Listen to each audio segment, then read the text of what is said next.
Hello বন্ধুরা, welcome back to my another mini blog. এখন আমি একটু আনারসটাকে সুন্দর করে চাট মশলা, বিট নুন, গোলমরিচ গুঁড়ো, চিনি, অল্প একটু লঙ্কা দিয়ে ভালো করে মাখবো। আর এইভাবে সুন্দর করে মেখে খেতে যা দারুণ লাগে।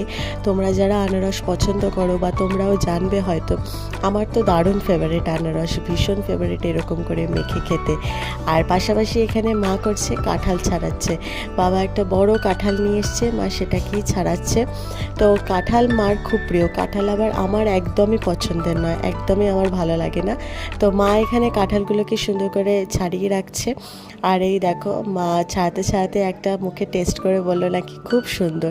কিন্তু আমার আনারস মাখা কমপ্লিট। তো আছে একই দিনে কাঁঠাল আনারস দুটোই।